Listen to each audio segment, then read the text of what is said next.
พุทโธหนึ่งพุทโธสอง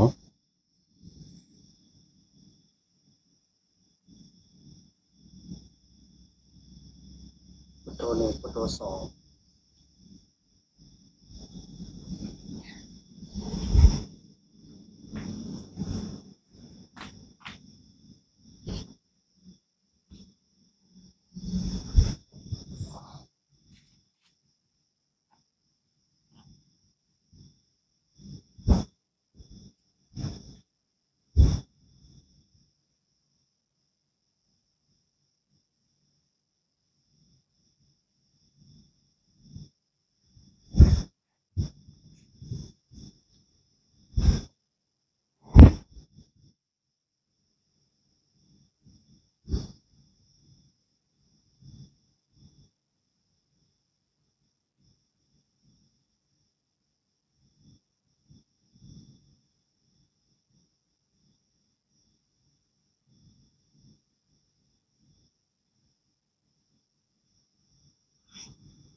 เจริญสุขสวัสดีคณะญาติธรรมทั้งสองช่องทางทุกท่านเนาะ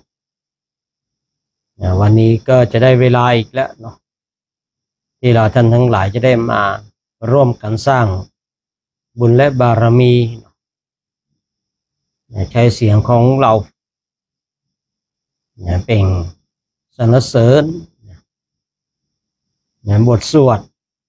ที่องค์สมเด็จพระสัมมาสัมพุทธเจ้าทรงตรัสไว้อย่างที่เคยกล่าวไว้บทไหนก็ได้เราสวดไปเถอะท่านทั้งหลาย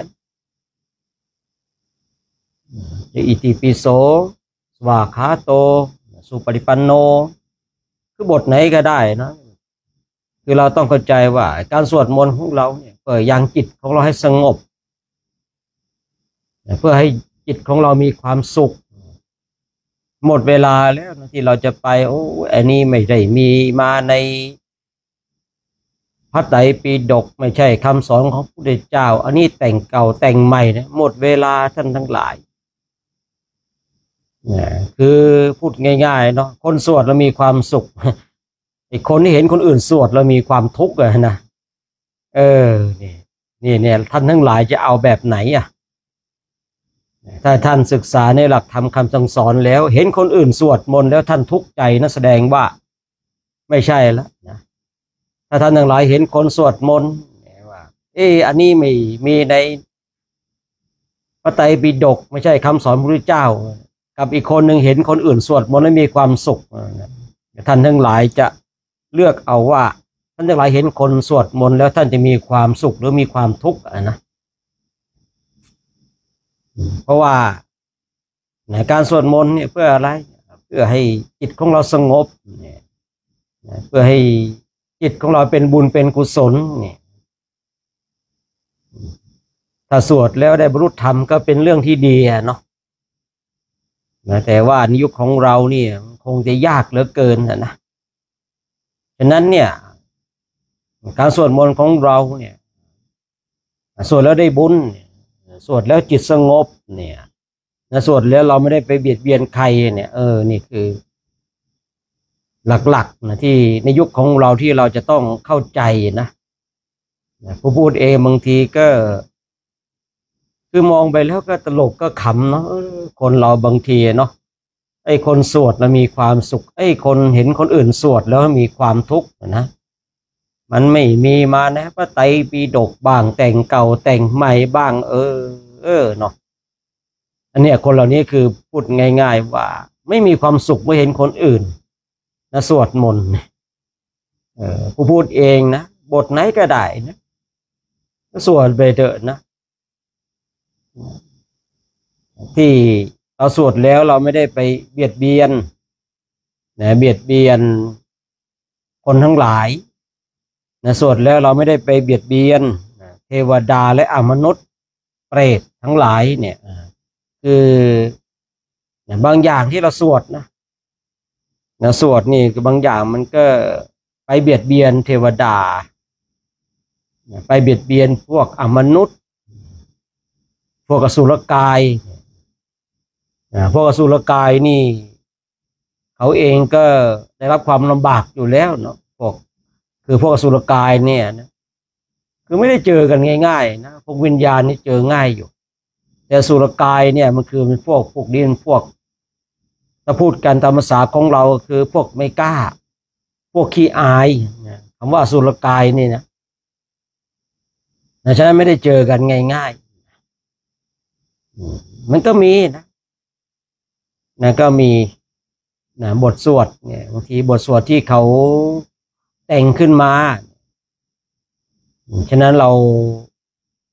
สวดบทไหนเนี่ยที่ไม่ไปเบียดเบียนนะเบียดเบียนคนอื่นนะสวดไปเถอะที่เราไม่ไปเบียดเบียนเทวดาหรือว่าพวกดวงวิญญาณพวกอสุรกายพวกสัมภเวสีสวดไปเถอะท่านทั้งหลาย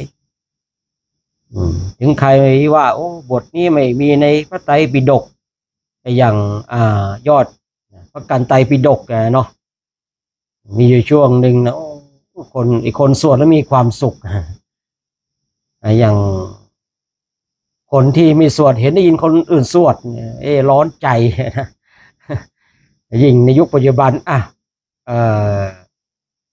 ของหลวงตาม้านะบทนะบทจักรพรรดิอะไรเขาอะนะมันมีบางกลุ่มโอ้นี่แ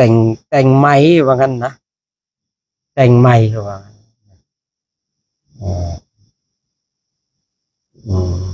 คนสวดมันมีความสุขไอ้คนได้ยินมันมีความทุกข์สงสัยคนได้ยินมันเป็นคือพูดง่ายๆว่ามันสงสัยมันจะร้อนนะเลยมารเลยเข้าสิงว่าไปสิคุณพอมี power ทางสังคมหน่อยเนี่ยมารเลยเข้าสิงว่าบทพวกนี้ไม่ดีนะห้ามสวดนะคือท่านทั้งหลายนะคือในความคิดของพุทธเองเนี่ยคือการสวดมนต์ของเราเนี่ยสวดเพื่อให้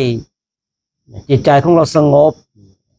สวดเพื่อให้ได้บุญกุศลก็นี้เราสวดเนี่ยสวดบทไหนเนี่ยในขณะที่เราสวดเนี่ยเราไม่ได้ไปคิดเบียดเบียนคนอื่นเราไม่ได้ไปกล่าวร้ายว่าร้ายแค่นี้มันก็เพียงพอต่อการสร้างบารมีแล้วนะแต่คนอันนั้นก็ไม่ได้มาในพระไตรปิฎกอันนี้คำแต่งใหม่แต่ก็ใช้วาจาที่ไปเบียดเบียนคนอื่นนี่คือพูดง่ายๆว่าจุดเริ่มต้นของหลักธรรมนะคุณก็ไม่เข้าใจแล้วนะนี่จุดเริ่มต้นเลยนะการที่เราว่าบางคนบางท่านอันนี้แต่งเก่าแต่งใหม่เนี่ยคือเขาไม่รู้ว่าเจตนาของการสวดมนต์คืออะไรจุดเริ่มต้นของศาสนายังไม่เข้าใจเลยศีลห้ายังไม่รู้จักเลยนะวาจาที่ไปเบียดเบียนวาจาที่ทุพสิทธิ์วาจาที่เป็นไปเพื่อเบียดเบียนคนอื่นแค่ศีลห้าตรงนี้ยังไม่ได้เลยนะบางคนนะเราจะไปสอนมรรคผลนิพพานนะจะไปสอนเรื่องสมาธินะบางทีก็เห็นแล้วก็น่าสงสารสาวกของเขาเนาะน่าสงสารนะน่าสงสารสาวกของเขาที่ได้อัตภาพเกิดมาเป็นมนุษย์แล้วแต่ว่าเดินไปเจอครูบาอาจารย์ที่เหมือนจะดีนะแต่ก็ไม่ดีเหมือนจะเข้าใจแต่ก็ไม่เข้าใจนะนั้นพิจารณาให้แยบคายท่านทั้งหลายเราจะสวดบทไหนก็สวดไปเถอะเนาะมันมีความสุขในเบื้องต้นของเราเนี่ยในขณะที่เราสวดเนาะ ดังนั้นตอนนี้ก็ได้เวลาแล้วเดี๋ยวเราก็จะได้มาร่วมกันสวดบทธรรมจักรวัฒนสูตรกันเนาะของเรานี่นะของเรานี่คือมีใครว่าเราไม่ได้เนาะว่ามีมาในพระไตรปิฎกเป็นพระธรรมเทศนากันแรกนะก็จะมีคนว่าเกิดแบบอ้าวทำไมมีนำสวดมนต์เหมือนกับทั่วไปแค่นั้นแหละนะ นอกนั้นใครจะว่าอะไรไม่ได้นะมีเหมือนกันนะสวดทำไมไม่สวดมนต์เหมือนกับวัดอื่นๆเขาเนี่ยอันนี้คือเขานี่ก็ไม่รู้หลักเนาะนี่ก็ว่ากันไปนะ มีเหมือนกันนะดราม่าว่ากันไปดราม่าก็ว่ากันไปเนาะ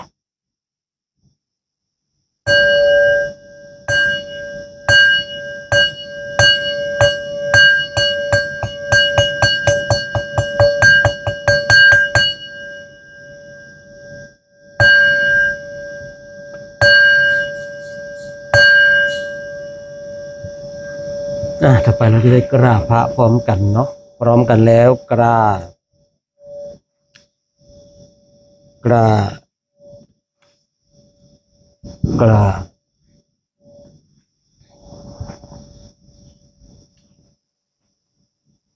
โยโสภะคะวาอะระหังสัมมาสัมพุทโธสวากขาโตเยนะภะคะวตาธัมโมโสปฏิปันโนยัสสะภะคะวะโตสาวกสังโฆตัมมายังภะคะวันตังสัทธัมมังสสังฆังอิเมหิสการเรอิยะทาระหังอาโรปิเตอิอาภิปุชยามาสาธุโนพันเตภะคะวาสุจิราปรินิพุตโตเปปัจฉิมาชนะตานุกัมปมานาสาอิเมสการเรทุกขตาปันนาการะภูเตปฏิคันหาโตอัมหากังทีคารตังอิตายาสุขายาอะระหังสัมมาสัมพุทโธภะคะวาพุทธังภะคะวันตังอภิวาเทมิสวากขาโตภะคะวตาธัมโม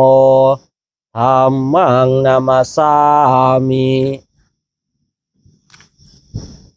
โสปฏิปันโน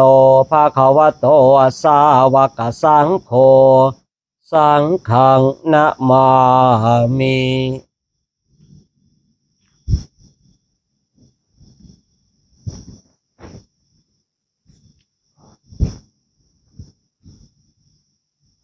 ทุกวันเนาะก่อนที่เราจะได้สวดบทธรรมจักรเราก็จะมีการ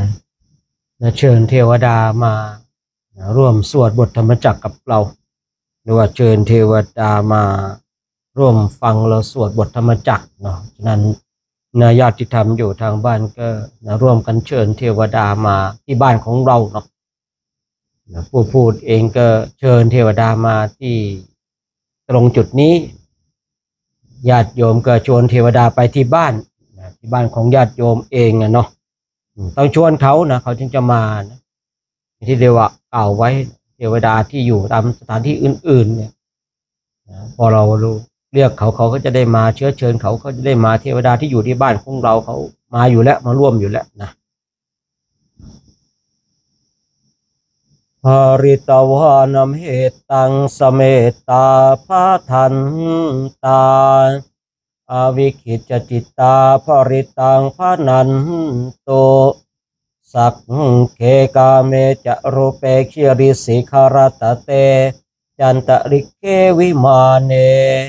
ทิเปรเทจะคาเมตรวนาคหเนเคหวัตถุมหิเคเตภุมมาจะยันตุเทวาชลทะลาวิสเมยักขคันทัปนาคาเตทันตาสันติเกยังมุนิวะระวัจนังสาทโวเมสุนันโตธรรมสวนกาโลอะยัมพัทันตา ธัมมัสสวนะกาโลอะยามพทันตาธัมมัสสวนะกาโลโหอะยามพทันตา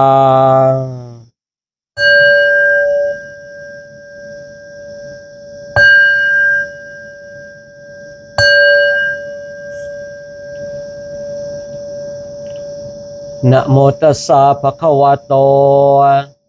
อะระหะโตสัมมาสัมพุทธัสสะนะโมตัสสะภะคะวะโตอะระหะโตสัมมาสัมพุทธัสสะนะโมตัสสะภะคะวะโตอะระหะโตสัมมาสัมพุทธัสสะพุทธังสารนังคัจฉามิธัมมังสารนังคัจฉามิสังฆังสารนังคัจฉามิตุติยามปิพุทธังสารนังคัจฉามิตุติยามปิธัมมังสารนังคัจฉามิตุติยามปิสังฆังสารนังคัจฉามิตติยามปิพุทธังสารนังคัจฉามิตติยามปิธัมมังสารนังคัจฉามิตติยามปิสังฆังสารนังคัจฉามิเมตตายาภิกขเวเจโตวิมุตติยาอาเสวิตายภาวิตายพหุริกตายญาณิกตายวัตถุกตายอโนทิตายปริจิตายสุสมาราทายเอกาทัสสานิสังสาปาติกังคากตเมเอกาทัตสุขังสุปฏิสุขังปฏิปุญชตินปาปะกังสุปินังปัสสติมนุสานังปิโยโหติอมนุสานังปิโยโหติเทวตาราคันตินาสะ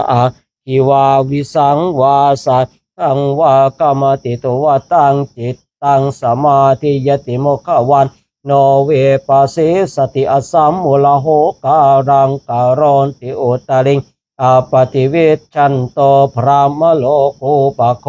โหติเมตตายภิกขเวเจโตวิมุตติยาอาเสวิตายภาวิตายปหุริกตายยานิกตายวัตถุกตายอโนทิตายปริจิตายสุสมาราธายอิเมเอ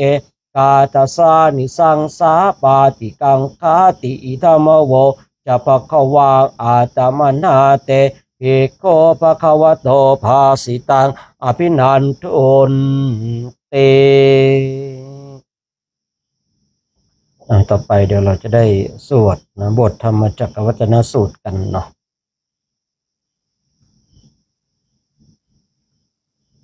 เอวเมสุตังเอกังสมยังภควาภาราณสิยังวิหารติอิสิปตันเนมิกทาเยตาตระโคภควาปัญจวาคิเยภิกขุอามันเตสิทเวเมภิกขเวอันตาปาปชิตเตนะนะเสวิตัพพาโยจายังกาเมสุกาปสุขาลิกานุโยโคหิโนคัมโมโพโทชนิโกอนาริโยอนาถสันหิโต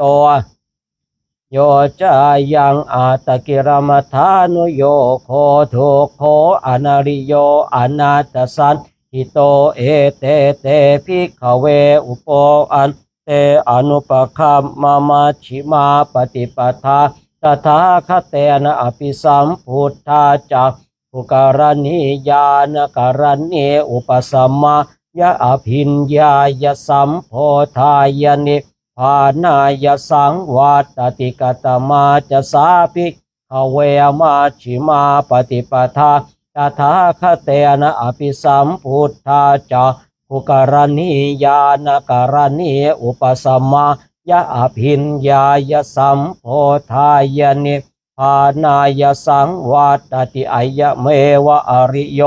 อัตถังคิโกมาโคเสยยะทิทังสัมมาเทติสัมมาสังกัปปะสัมมาวาจาสัมมากัมมันโตสัมมาอาชีวะสัมมาวายาโมสัมมาสติสัมมาสมาธิอายังโคสาภิกขเว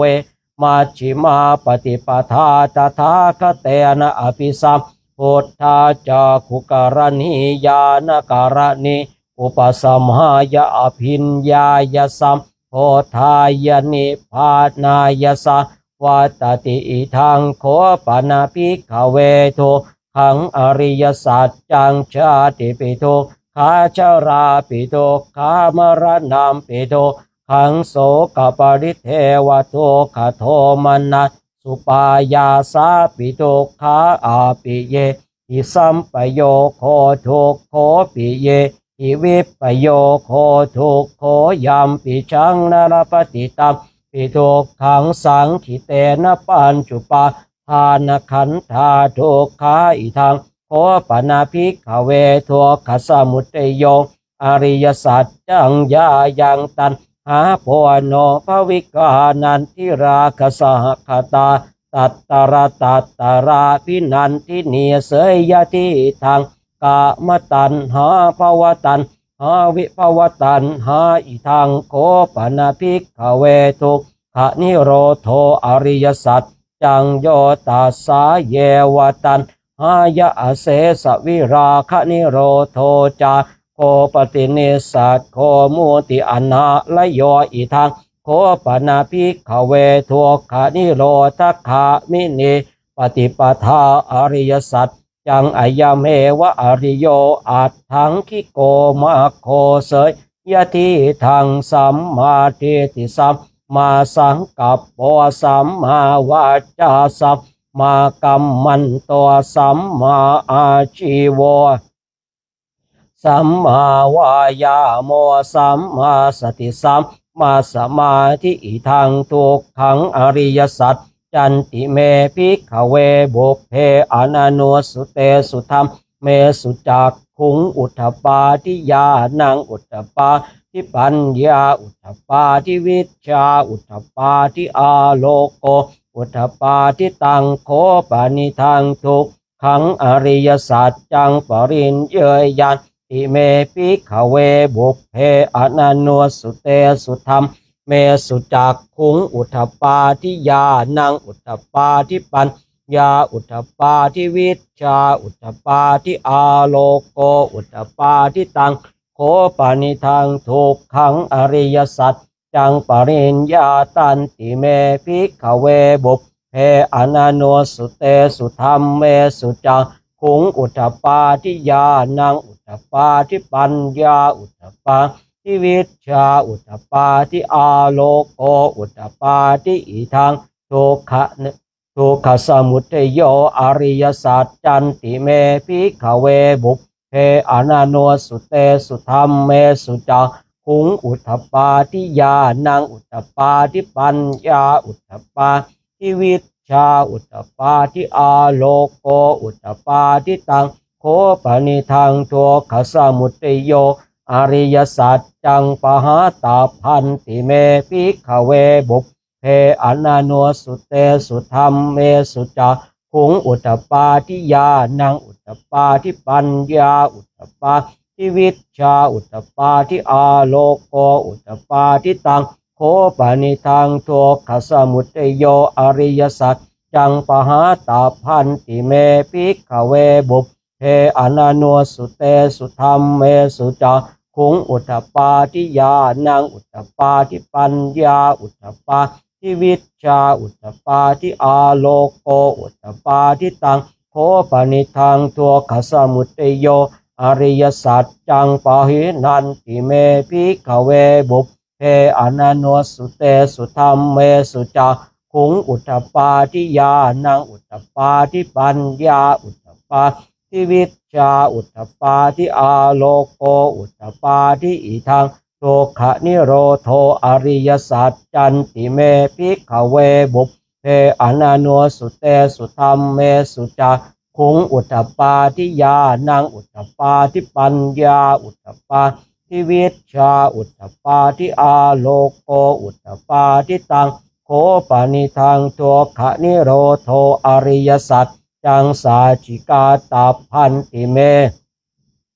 ภิกขเวบุพเพอนันโนสุเตสุธรรมเมสุจักขุงอุตตปาทิญาณังอุตตปาทิปัญญาอุตตปาทิวิชชาอุตตปาทิอาโลโกอุตตปาทิตังโคปานิทังทัวขะนิโรโทอริยสัจจังสาจิกตันติเมภิกขเวบุพเพอนันโนสุเตสุธรรมเมสุจักขุงอุตตปาทิญาณังอุตตปาทิปัญญาอุตตปาทิวิชชาอุตตปาทิอาโลโกอุตตปาทิอิทังโตขะนิโรธคามิเนยปฏิปทาอริยสัจจันติเมภิกขเวบุพเพอนันโนสุเตสุธรรมเมสุจักขุงอุตตปาทิญาณังอุตตปาทิปัญญาอุตตปาทิวิชชาอุตตปาทิอาโลโกอุตตปาทิตังโคปานิทังโทขะนิโรธคามิเนปฏิปทาอริยสัจจังภาเวตาพันติเมภิกขเวบุพเพอนันโนสุเตสุธรรมเมสุจักขุงอุตตปาทิญาณังอุตตปาทิปัญญาอุตตปาทิวิชชาอุตตปาทิอาโลโกอุตตปาทิตังโคปานิทังโทขะนิโรธคามิเนปฏิปทาอริยสัจจังภาวิตันติเมภิกขเวบุพเพอนันโนสุเตสุธรรมเมสุจักขุงอุตตปาทิญาณังอุตตปาทิปัญญาอุตตปาทิวิชชาอุตตปาทิอาโลโกอุตตปาทิยาวะเกวะจะเมภิกขเวอิเมสุจตัวสุอริยสัจเจสุเอวันติปริวัตตังทวาทัสสาการังยถาภูตังญาณทัสสนังนาสุวิสุทธังอโหสิเนวตาวาหังภิกขเวสเทวะเกโลเกสมาระเกสพรามะเกสาสมณพรามณิยาปัจจายสเทวมนุษย์สายะอนุตตรังสัมมาสัมโพธิงอภิสัมพุทโธปัญจัญญาสิงยโตจะโคเมภิกขเวอิเมสุจตุสุอริยสัจเจสุเอวันติปริวัตตังทวาทสาการังยถาภูตังยานาทัสสนังโสเวโสทังอโหสิอัฏฐาหังภิกขเวสเทวะเกโลเกสมาระเกสพรามะเกสัตสมณพราหมณิยาปัจฉายสเทวมนุษย์สายะอนุตตรังสัมมาสัมโพธิงอภิสัมพุทโธปัญจัญญาสิงญาณัญจปนเมทัสสนังพุทธปาทิอโกปาเมวิโมติอายมันติมาชาตินันติธานิปุนาภโวติอิธรรมโวจะปะควาอาตมนาปัญจวาคิยาภิกขุปะคะวะโตภาสิตังอภินันทวงอิมันสมิงจะปนเวยาการณาสมิงพันยมาเนอายาสมโตโกทัญญาสวิรัชังเวตมรังธรรมมาจากขุงอุทธปาทิยังกินติสมุทัยธรรมมังสัพพันตังนิโรธธรรมมันติปวัตติเตจะปะคะวตาธรรมมาจากแก่ภูมาเทวาสาธมนุสาเวสุงเอตัมภควตาภาราณสียังอิสิปตเนมิกทาเยอนุตตรังธรรมมาจากกังปวัตติตังอาปฏิวัติยังสมณเณนวาพรามเณนวาเทเวนวามาเรนวาพรามมุนาวาเกนทิวาโลกัสสเมนเตต่อไปจะได้กล่าวถึงสวรรค์แล้วก็พรหมแล้วก็สันดีพรหมกันเนาะ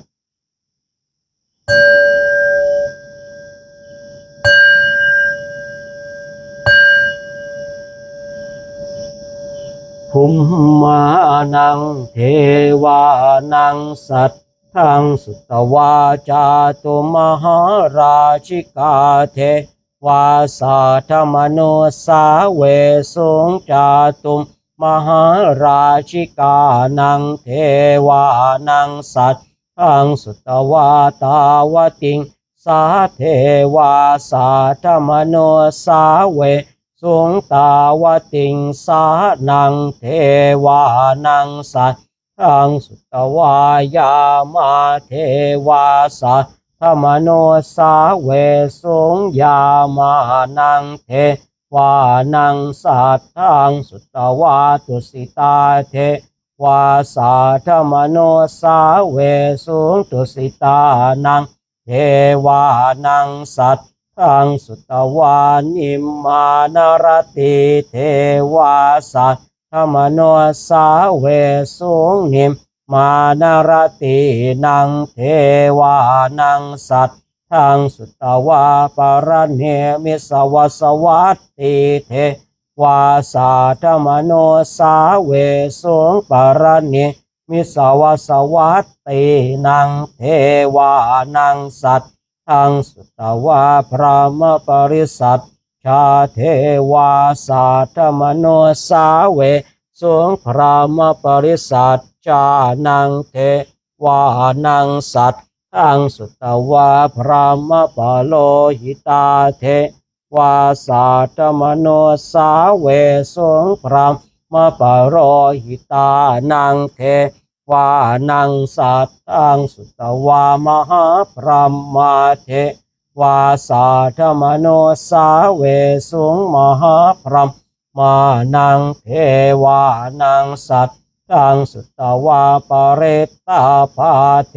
วาสัตธมโนสาเวสุงปเรตตาภานังเท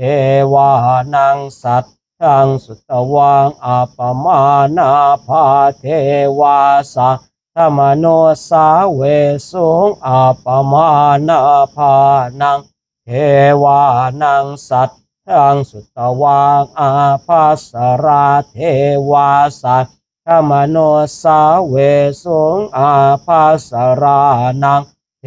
วานังสัตทังสุตวาปเรตสุภาเทวาสัตธมโนสาเวสุงปเรตสุภานังเทวานังสัตทังสุตวังอัปมาณสุภาเทวาสัตธมโนสาเวสุงอัปมาณสุภานังเทวานังสัตทังสุตวาสุภกินนหกาเทวาสัทธมโนสาเวสุงสุภกินนหกานังเทวานังสัตทังสุตวาเวหาภลาเทวาสัทธมโนสาเวสุงเวหาภลานังเทวานังสัตทังสุตวาอวิหาเท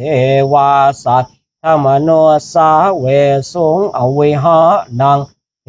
วานังสัตทังสุตวังอัตตปาเทวาสัทธมโนสาเวสุงอัตตปานังเทวานังสัตทังสุตวาสุทัสสาเทวาสัทธมโนสาเวสุงสุทัสสานังเทวานังสัตทังสุตวาสุทัสสีเทวาสัทธมโนสาเวสุงสุทัสสีนังเทวานังสัตทังสุตวังอกเนทกาเทวาสัทธมโนสาเวสุงเอตัมภควตาภาราณสิยังอิสิปตันเนมิกทาเยอนุตตรังธรรมมาจากกังปวัตติตังอาปฏิวัติยังสมณเณนวะพรามเณนวะเทเวนวามาเรนวะพรามุนาวะเกณทิวะโลกัสสมินเตอิติหะเตนะคันเนนะเตนะมโหเตนะยาวะพรามโลกาสะโตอาปุญกันจิอายันจตัสสะหะ สีโลกธาตุสังกัมปิสังปะกัมปิสัมปะเวทิอาปมาโนจะโอลาโลโอภาโสโลเกปะตุระโหสิอาติกัมเมวะเทวานังเทวานุภาวังอัตโคภควาอุทานังอุทาเนสิอัญญาสิวัตโพโกทันโยอัญญาสิวัตโพโกทันโยติอิติหิทังอายาสมโตโกทันยาสอัญญาโกทันโยตเววนามังอโหสิยติ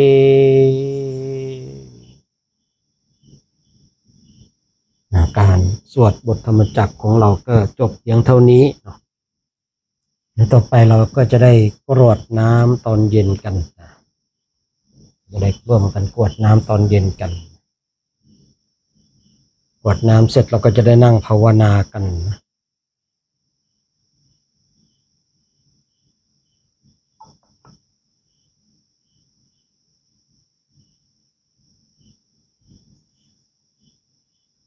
หันนามยังอุดิสนาทิธานาคาทายโยนามาเสยอิมินาปุญญกรรมเมนาด้วยบุญนี้อุทิศให้อุปัชฌายาคุณุตตราอุปัชฌาย์ผู้เลิศคุณอาจาริโยปการาจาและอาจารย์ผู้เกื้อหนุนมาตาปิตาจยาตกาทั้งพ่อแม่และปวงญาติสุริโยจันทิมาราชาสูนจันและราชาผู้นาวันตานาราปิจาผู้ทรงคุณหรือทรงชาติพระมาราชอินทาจาพรหมาและอินทาราชโลกปาลาจเทวตาทั้งถวยเทพและโลกบาลยาโมมิตามนุสาจา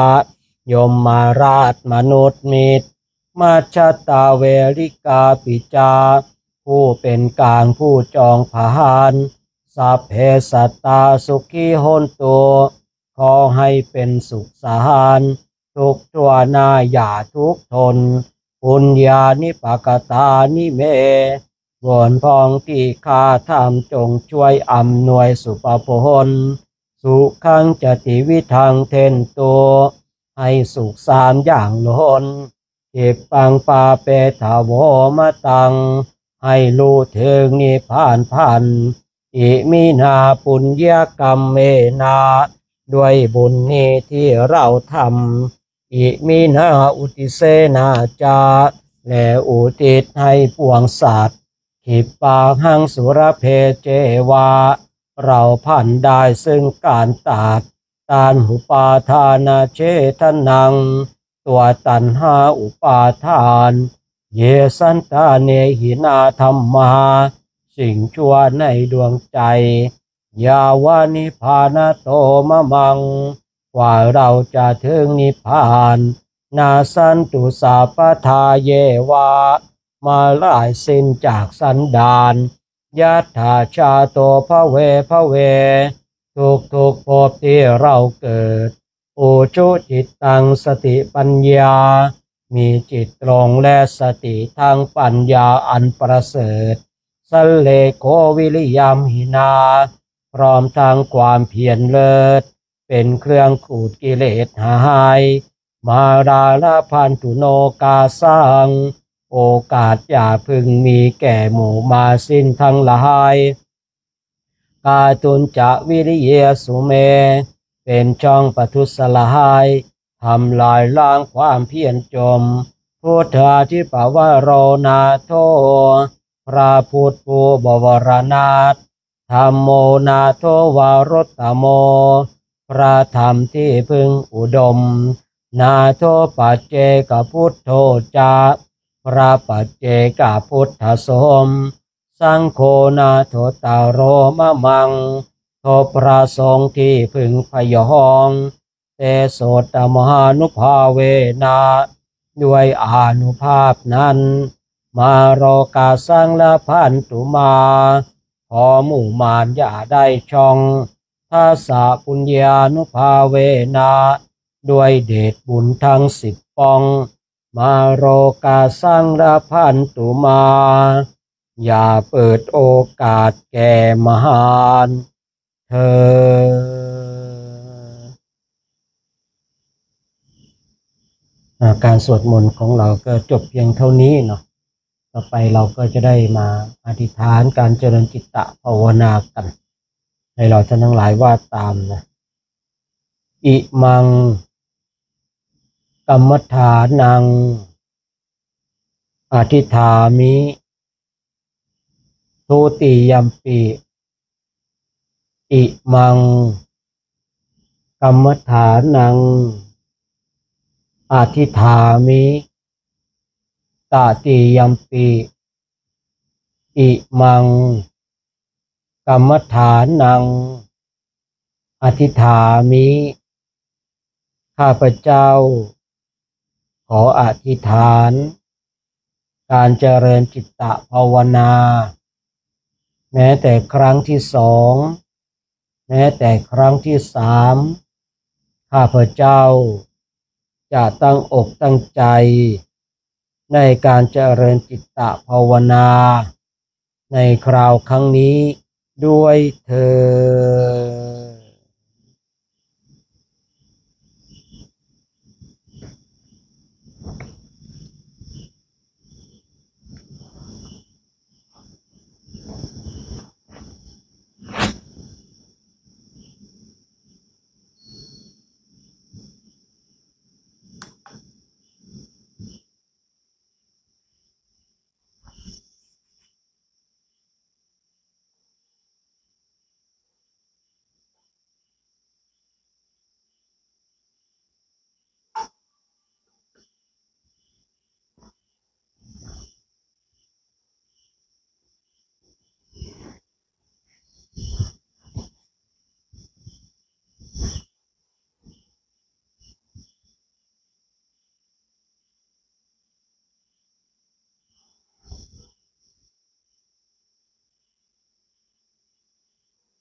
ในช่วงลำดับตัวนี้ไปนะ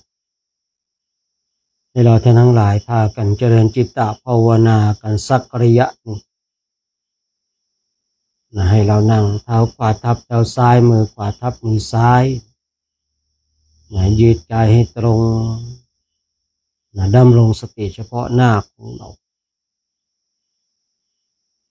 เมื่อเราจัดนะภายนอกเรียบร้อยเราก็มาจัดภายในจัดภายนอกนั้นนะมันเป็นเรื่องง่ายท่านทั้งหลายจัดภายในนี่เป็นบททดสอบกำลังของบุคคลนั้นว่ามีกำลังขนาดไหนการจัดภายนอกจัดกายให้มันสงบให้มันนิ่งไม่ใช่เรื่องยากแต่ว่าเราจะจัดภายในเนี่ยให้มันนิ่งให้มันสงบนี่คือสาระสำคัญที่มีคำกล่าวว่ากายอยู่ไหนจิตอยู่นั่นจิตอยู่ไหนกายอยู่นั่นอันนี้บ่งบอกว่าให้เราท่านทั้งหลายรวมให้เป็นหนึ่งให้ได้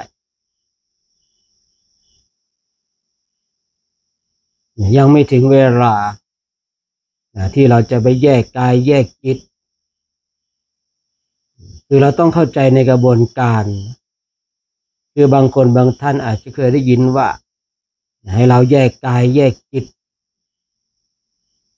เนี่ยเราก็เคยได้ยินว่าอ้าวคำว่ากายอยู่ไหนจิตอยู่นั่นจิตอยู่ไหนกายอยู่นั่นคือบางคนเนี่ยเรียงลำดับในความเข้าใจเนี่ยที่ผิดพลาดไปและว่าบางคน จิตของตนเองยังไม่สมควรที่จะไปแยกกายแยกจิตจะไปแยกธาตุแยกขันธ์คือจิตของคนเราเนี่ยยังไม่สมควรมันก็ไปต่อไม่ได้ฉะนั้นเราท่านทั้งหลายในณเวลานี้ทำเบื้องต้นให้มันได้กายอยู่ไหนจิตอยู่นั่นจิตอยู่ไหนกายอยู่นั่นกายของเรานั่งภาวนาอยู่จิตของเราก็ต้องภาวนาด้วยจิตของเราภาวนาเราก็ต้องพากายมาภาวนาด้วยนี่คือจุดเริ่มต้นที่เราจะต้องทำให้ได้ก่อนถ้าเราชำนาญแล้วเราค่อยไปแยกกายแยกจิตเมื่อเราชำนาญแล้วแยกกายกายนี้ประกอบไปด้วยธาตุอะไรธาตุดินธาตุน้ำธาตุไฟธาตุลมประกอบเป็นรูปร่างขึ้นมาเลยทำให้มีรูปเวทนาสัญญาสังขารวิญญาณ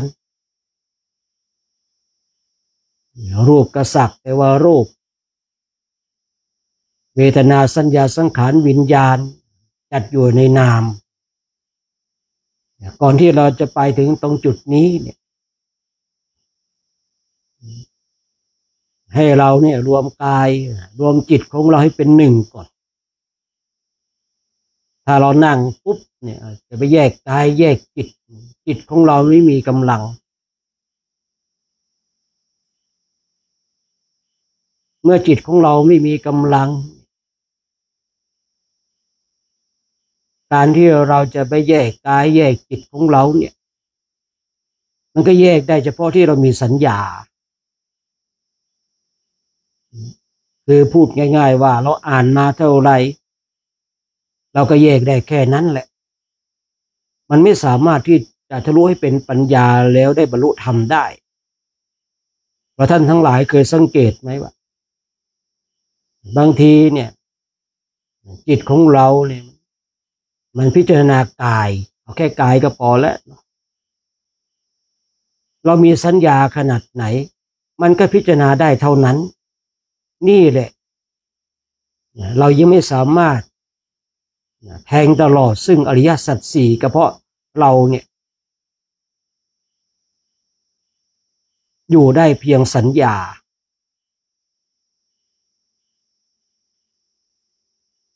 นั่นเพราะจิตของเราไม่มีกำลังแต่ถ้าว่าเราเนี่ยรอ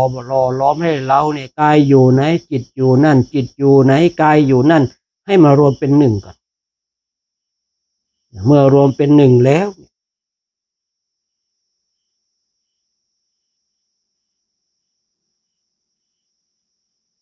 จนจิตเรามีกำลังคือไม่ใช่ว่ารวมเป็นหนึ่งแล้วครั้งเดียวเนี่ยมันจะให้จิตมีกำลังเพียงพอที่จะไปทำลายกิเลสเนี่ยมันเป็นไปไม่ได้สำหรับหลายๆคนแต่ก็เป็นไปได้สำหรับบางคนคือบางคนบางท่านเนี่ยพอจิตมีกำลังปุ๊บเนี่ยบางคนนี่ก็สามารถที่จะทำให้ตนเองนั้นนะแทงตลอดได้อริยสัจสี่แต่บางคนเนี่ยต้องรอล้อมต้องสะสมพูดง่ายๆบางคนเนี่ยเกิดมาปุ๊บเนี่ยโอ้มีกำลังเลยมีบริวารเลยพอเกิดมาเขามีบริวารมีกำลังเลยมีข้าทาสบริวารเลยเมื่อเขามีข้าทาสมีบริวารเขาสั่งการทำอะไรก็ได้แต่บางคนเนี่ยเกิดมาเนี่ยมันตัวเปล่าเล่าเปื่อยต้องแสวงหาต้องสะสมดูง่ายๆบางทีบางคนที่มียศมีตำแหน่ง บางคนเนี่ยเกิดจากเด็กบ้านนอกคอกนากว่าจะเรียนจบได้กว่าที่จะมียศมีตำแหน่งได้กว่าจะขึ้นจุดสูงสุดได้เมื่อถึงจุดสูงสุดแล้วก็ทำให้ตนเองมีกำลังสั่งการทั้งหลายได้เพราะตนเองมีกำลังแต่บางคนเนี่ยเกิดมาปุ๊บมีกำลังเลยชั้นใดก็ชั้นนั้นในการที่เรามาฝึกจิตกันเนี่ยที่ว่ากายของจิตอยู่ไหนกายอยู่นั่นกายอยู่ไหนจิตอยู่นั่นเนี่ยเมื่อรวมเป็นหนึ่งแล้วทีนี้ต้องดูว่าบุคคลนั้นเนี่ยจิตมีกำลังจะแทงตลอดซึ่งอริยสัจสี่มากน้อยขนาดไหนคือเราจะต้องเข้าใจตรงจุดนี้นะเนี่ยเมื่อเราเนี่ยสามารถรวมกายกับจิตของเราเป็นหนึ่งแล้วเนี่ยทีนี้เราจะชัดเจนด้วยตัวของเราเองว่าจิตของเรามีกำลังขนาดไหนถ้าจิตของเรามีกำลังก็สามารถเข้าใจแทงตลอดซึ่งอริยสัจสี่ได้บรรลุขั้นต้นเป็นพระโสดาบันแต่เมื่อจิตของเราเนี่ยรวมกันแล้วเป็นหนึ่งแล้วแต่ว่าเราไม่สามารถที่จะแทงตลอดซึ่งอริยสัจสี่และไม่สามารถทำลายกิเลสได้นั้นขอให้เรารู้เลยว่าเราเนี่ยต้องมาสะสมกำลังสะสมกำลังโดยลักษณะแบบใดก็แบบนี้เดินจงกรมนั่งสมาธิทำให้กายและจิตรวมกันเป็นหนึ่งไม่วอกแวกไม่คิดปรุงแต่งฟุ้งซ่านจนจิตของเรามีกำลังสามารถแทงตลอดซึ่งอริยสัจสี่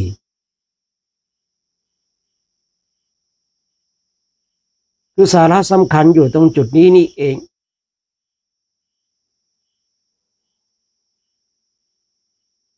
แต่ถ้าว่าเราเนี่ยนั่งปุ๊บจิตกับกายเนี่ยมันยังไม่รวมเป็นหนึ่งยังไม่มีกำลังเลยแล้วเรายกกายเข้ามาพิจารณาเลยถามว่าได้ไหมมันก็ได้เหมือนกันแต่มันได้แบบสัญญาแต่ถามว่ามันก็ยังดีกว่าที่จิตของเราจะไปคิดเรื่องของอกุศลมันคิดอยู่ในกายมันปรุงแต่งอยู่ในกายเนี่ยมันก็ยังเป็นเรื่องที่ดีกว่าที่จิตของเราเนี่ยไปคิดเรื่องอื่นๆที่มาไร้สาระไร้แก่นสารไร้ประโยชน์ถ้าบุคคลใดติดตามผู้พูดก็ได้ยินผู้พูดเคยพูดว่าเมื่อเราจะฟุ้งซ่านให้ฟุ้งซ่านในกายในธรรมของเรายังดีกว่าไปฟุ้งซ่านในสิ่งอื่นๆคือพูดง่ายว่าเราไม่สามารถที่จะรวมกายกับจิตให้เป็นหนึ่งให้มันมีกำลังเราไม่สามารถจะทำเช่นนี้ได้ไหนมันจะฟุ้งซ่านแล้วไหนมันจะปรุงแต่งแล้วก็ให้มันฟุ้งซ่านให้มันปรุงแต่งอยู่ในอัดอยู่ในธรรมอยู่ในกายของเราดีกว่ามันไปฟุ้งซ่านเรื่องนู้นเรื่องนี้ดีกว่ามันไปปรุงแต่งเรื่องนั้นเรื่องนี้เราต้องเข้าใจตรงจุดนี้นะคือบางทีเนี่ยการที่เราจะรวมกายรวมจิตให้เป็นหนึ่งได้เนี่ยบางทีก็ถามว่าเป็นเรื่องที่ยากไหมถ้าพูดถึงคำว่ายากมันก็ยากถ้าพูดถึงคำว่าง่ายมันก็ง่าย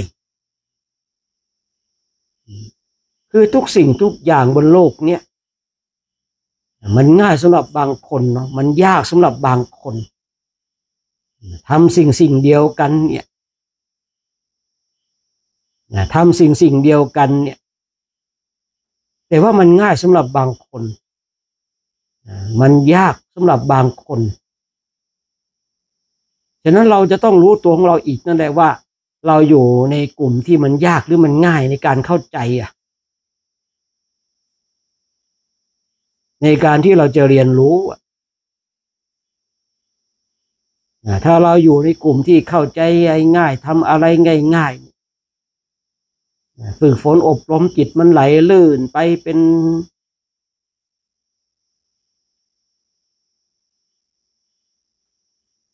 สู่เส้นทางของอริยมรรคอริยผลแต่ถ้าว่าจิตของเราเนี่ยบางทีมันมันยากเหลือเกินอะไรมันก็เยอะแยะไปหมดมีอุปสรรคไปหมดมันยากไปหมดเลยคือที่จริงเนี่ยการปฏิบัติธรรมกรรมฐานเนี่ยถ้าเรามองกับชีวิตประจำวันของเรามันก็ไม่ค่อยแตกต่างกันเท่าไหร่บางทีเราทำการงานอันหนึ่งอันใดเนี่ยเราไม่เคยทำเนี่ยเราก็มองว่ามันเป็นเรื่องยากใช่หรือเปล่าแต่เมื่อเราได้ลงมือกระทำและทำแล้วเนี่ยก่อนหน้านั้นเราไม่เคยทำเราก็คิดว่างานนั้นเป็นเรื่องยากแต่พอเราได้ลงมือกระทำแล้วเราก็คิดว่าเป็นเรื่องยากแต่ที่ได้เป็นเรื่องง่ายเมื่อเราทำเสร็จแล้วเนี่ยเอาในคราวต่อไปโอกาสต่อไปขอให้ทำงานเหมือนอย่างเดียวกันมันก็จะเป็นเรื่องง่ายและเราก็จะไม่มีความคิดว่าเราจะทำได้หรือเปล่าเนาะการฝึกปฏิบัติธรรมกรรมฐานเองก็เหมือนกันเมื่อใดก็ตามที่เราทำได้มันจะเป็นเรื่องง่ายแต่เมื่อใดก็ตามที่เราทำไม่ได้มันจะเป็นเรื่องยาก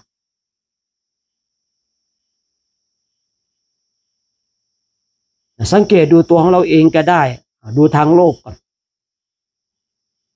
เราจะทำการงานอันหนึ่งอันใดที่เราไม่เคยทำนะที่เราไม่เคยทำเลยหัวหน้าโยนงานให้1 ชิ้นเราไม่เคยทำเลยมันยากเหลือเกินเราไม่เคยทำลำบากเหลือเกินแต่พอเราได้ลงมือทำแล้วก็ทำได้ไม่ใช่เรื่องยากในคราวต่อไปโอกาสต่อไปหัวหน้าให้ทำงานแบบนี้ก็สบายแต่ครั้งต่อไปมันก็สบายแล้วไม่ต้องคิดว่าเราจะทำได้หรือไม่ได้เพราะเราเคยทำมาแล้วเราทำได้ด้วยในการฝึกจิตเองก็เหมือนกันเนี่ยมันจะเป็นเรื่องง่ายสำหรับบุคคลที่ทำได้ท่านทั้งหลายมันจะเป็นเรื่องยากสำหรับบุคคลที่ทำไม่ได้และไม่เคยทำคนที่บอกว่าการนั่งสมาธิเป็นเรื่องยากถามว่าเขาเคยนั่งไหมบางคนไม่เคยนั่งแต่มีความคิดว่าการนั่งสมาธิเป็นเรื่องยากถามว่าบุคคลที่นั่งสมาธิแล้วจิตไม่สงบเลยมันยากแท้ที่จะยังจิตของตนเองให้สงบมันยากเหลือเกินแต่ไปถามอีกคนหนึ่งว่าการที่จะทำให้จิตของตนเองสงบเนี่ยมันจะไปยากอะไรเพียงแต่เรามีสติมีสัมปชัญญะสูดลมหายใจเข้าออก2-3 ครั้งจิตมันก็นิ่งจิตก็สงบได้สมาธิแล้วจะเอาสมาธิระดับไหนเนี่ยฉะนั้นเราท่านทั้งหลายเราเนี่ยเป็นผู้ที่ฝึกฝนอบรมเราจะต้องทำเรื่องที่เราคิดว่าเราทำไม่ได้หรือว่ายากเนี่ยให้มันเป็นเรื่องที่เราทำได้และเป็นเรื่องง่ายเพราะว่าการเจริญจิตตภาวนาเนี่ยการนั่งสมาธิการเดินจงกรมพระเจ้าสอนใครสอนมนุษย์ไม่ได้สอนเทวดาไม่ได้สอนพรหมนะ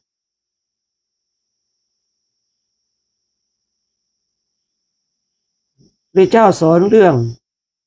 สมาธิตั้งแต่อัปปนาสมาธิจนไปถึงรูปฌานอรูปฌานเนี่ยพระองค์สอนใครสอนมนุษย์ท่านทั้งหลายฉะนั้นมนุษย์เนี่ยต้องทำได้เราจัดอยู่ในเป็นที่ขึ้นชื่อว่าเป็นมนุษย์หรือเปล่า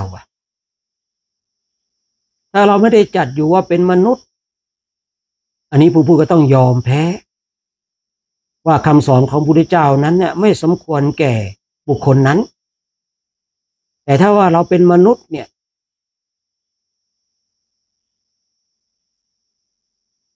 หลักแห่งการฝึกปฏิบัติธรรมกรรมฐานนี่พระพุทธเจ้าสอนมนุษย์ท่านทั้งหลาย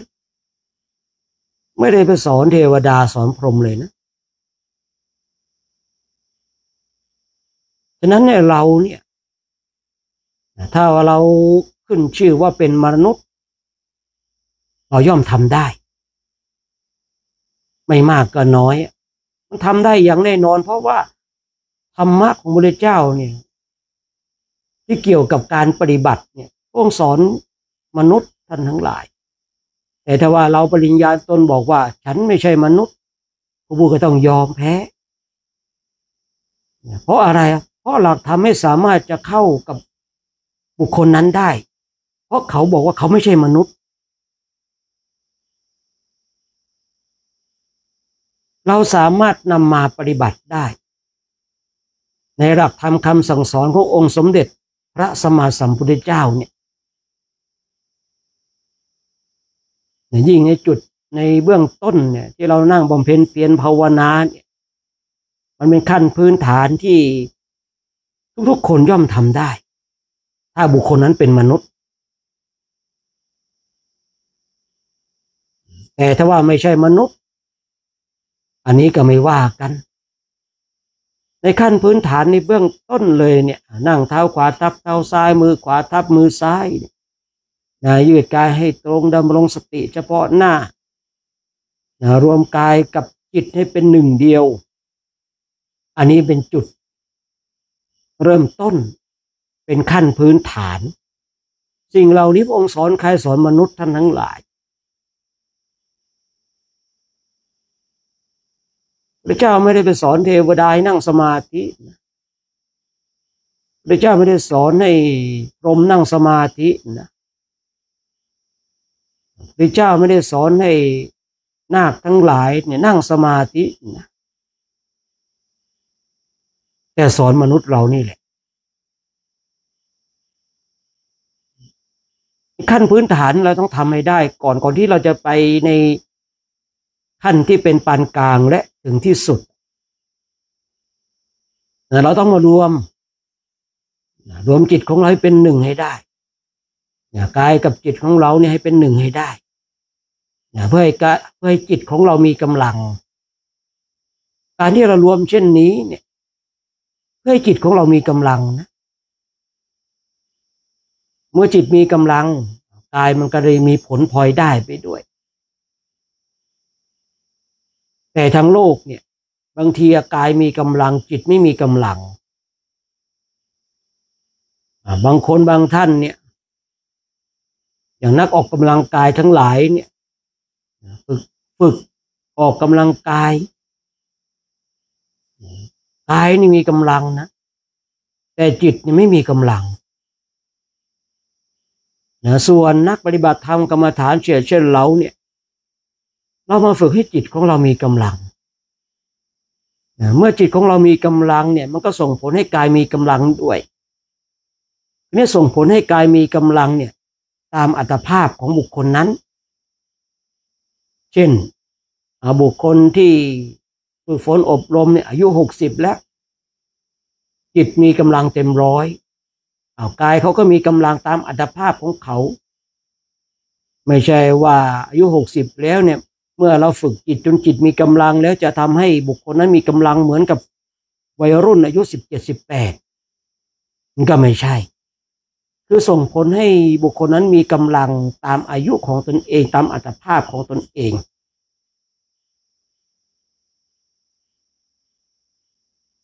ฉะนั้นเราฝึกฝนอบรมเนี่ยเพื่อให้จิตของเรามีกำลังนะเราไม่ได้ฝึกให้กายมีกำลังท่านทั้งหลาย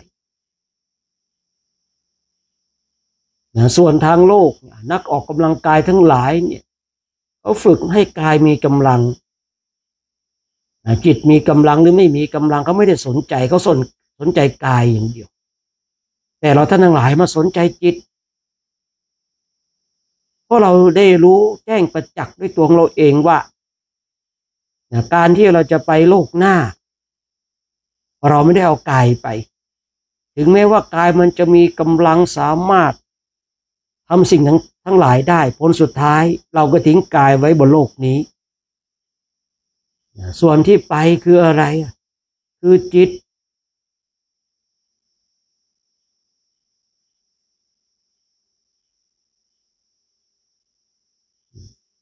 ที่พุทธเจ้าของเราท่านทั้งหลายได้ทรงตรัสไว้เนี่ยที่ใจเป็นใหญ่ใจเป็นประธานนะทุกสิ่งทุกอย่างก็สำเร็จด้วยใจข้อนี้ก็เป็นข้อที่บ่งเห็นชัดว่าเราจะต้องมาฝึกฝนอบรมให้จิตของเรามีกำลังพอถึงเวลาเนี่ยที่ได้กล่าวเมื่อสักครู่เนี่ยเราก็จะทิ้งกายไว้ทิ้งกายไว้กายเมื่อถึงเวลามันก็แยกไปตามธาตุต่างๆธาตุดินก็คืนสู่ธาตุดินธาตุน้ำก็คืนสู่ธาตุน้ำธาตุไฟก็คืนสู่ธาตุไฟธาตุลมก็คืนสู่ธาตุลม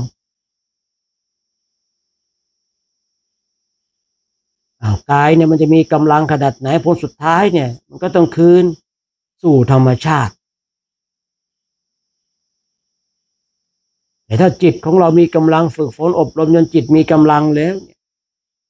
จิตที่ตัวที่มีกำลังมันก็จะนำพาเราไปถ้าเรามีกำลังมากสามารถทำลายสังโยชน์ได้เบื้องต้น3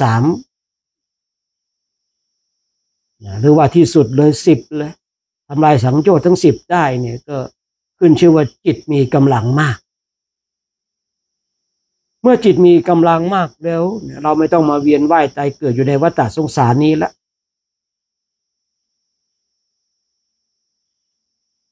แต่ถ้าจิตมีกำลังน้อยถึงแม้ว่าจิตของเรามีกำลังน้อยยังไงจิตนี้มันก็จะพาเราไปสู่สุคติไม่ความเป็นสหายของเทวดาก็เป็นสหายของพรหมแต่จิตของเรามีกำลังน้อยแต่ถ้าจิตของเรามีกำลังมากก็ทำลายสังโยชน์ทั้ง10ได้คือเป็นพระอรหันต์นั่นเองไม่ต้องมาเวียนว่ายตายเกิดไม่ต้องมาทนทุกข์ทรมาน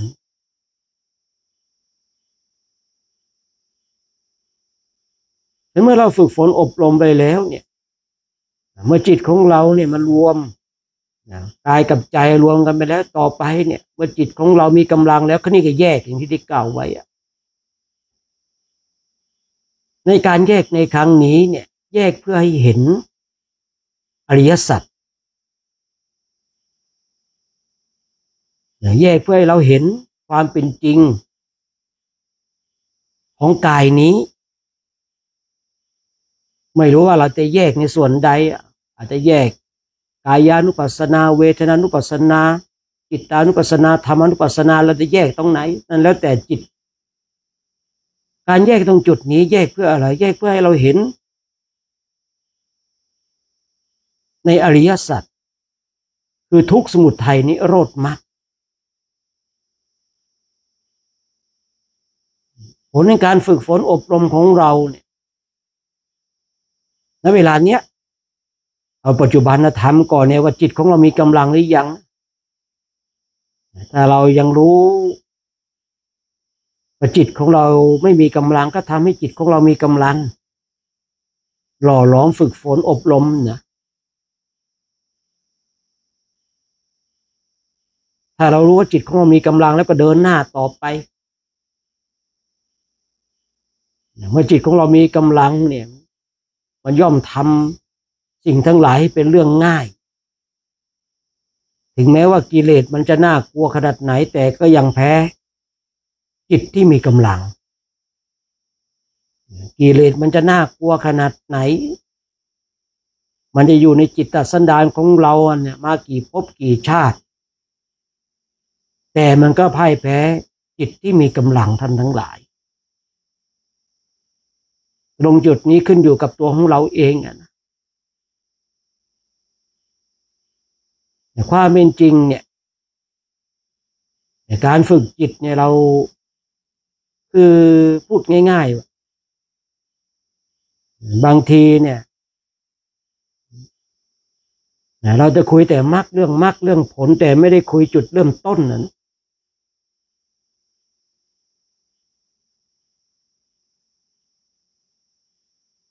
คือเราต้องมาปูพื้นฐานให้มันชัดเจนก่อนนะถ้าจะคุยเรื่องมรรคเรื่องผลเนี่ยที่ผู้พูดเคยบอกว่าสัตว์เนี่ยชอบฟังเรื่องมรรคเรื่องผลแต่สัตว์นั้นไม่ชอบทำตนเองให้เข้าถึงมรรคผลชอบฟังถ้าว่าใครคุยเรื่องมรรคเรื่องผลเนี่ยคุยบางคนก็จะโอ้ยกย่องว่าเป็นผู้ที่เข้าใจเป็นพระอรหันต์เป็นอย่างนู้นเป็นอย่างนี้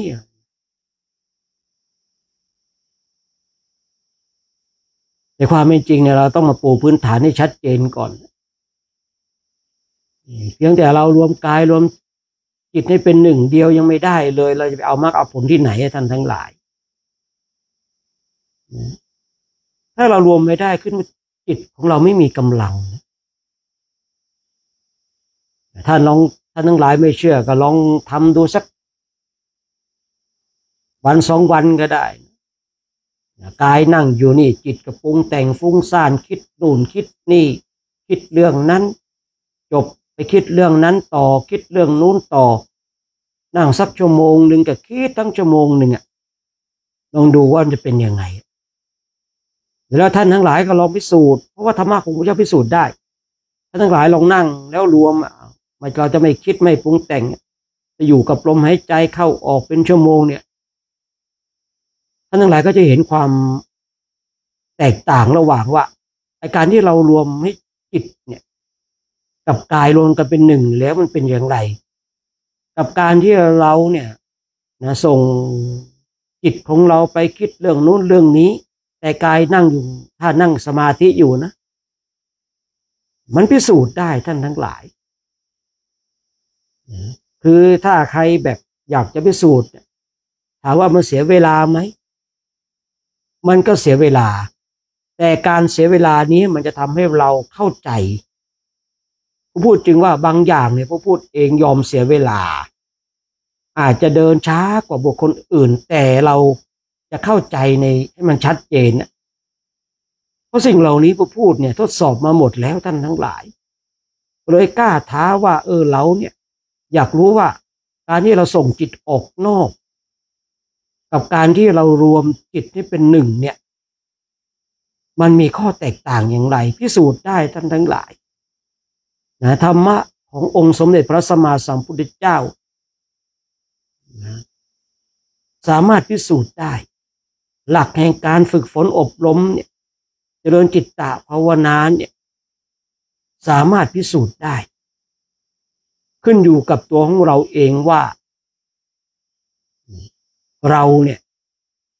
จะพิสูจน์ไหมจะกระทำไหมอย่างที่ผู้พูดกล่าวไว้ถ้าเราอยากจะพิสูจน์ทดสอบตัวเอานั่ง3 วันเอา3 วันนั่งสมาธิห้ามให้จิตรวมกับกายให้มันปรุงแต่งคิดฟุ้งซ่านสับสนวุ่นวายนั่งเป็นชั่วโมงก็ให้มันคิดอยู่อย่างนั้นแล้วท่านก็ลองสังเกตดูจิตเป็นเช่นไรพอหลุดไป3 วันแล้วก็อีก3 วันลงมาพยายามให้กายกับจิตรวมกันเป็นหนึ่งแล้วท่านทั้งหลายลองสังเกตดูว่ามันเป็นอย่างไรมันพิสูจน์ได้ท่านทั้งหลายฝึกฝนอบรมบ่มนิสัยของเราให้เข้าใจในหลักธรรมคำสั่งสอนที่องค์สมเด็จพระสัมมาสัมพุทธเจ้าทรงตรัสไว้ด้วยตัวของเราเองคือผู้พูดเองเนี่ยที่ได้กล่าวไว้ว่าผู้พูดเองจะยอมเดินช้ากว่าบุคคลอื่น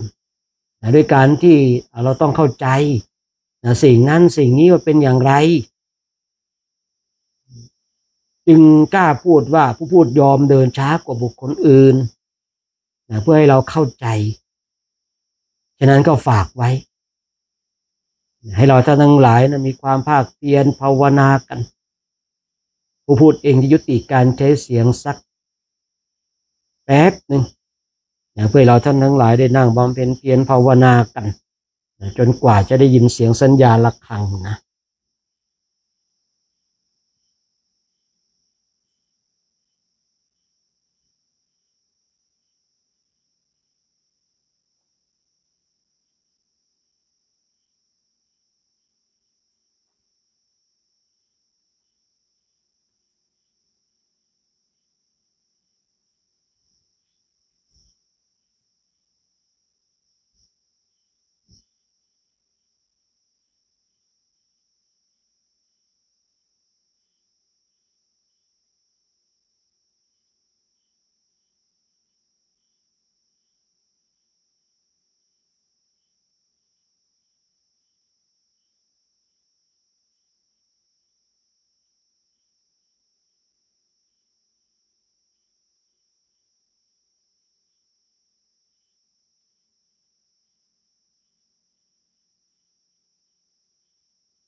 ในการเจริญจิตตภาวนาใน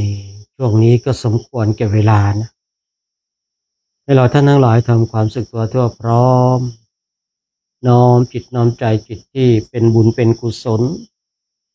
เราจะได้ร่วมกันแผ่เมตตาให้กับสรรพสัตว์ทั้งหลาย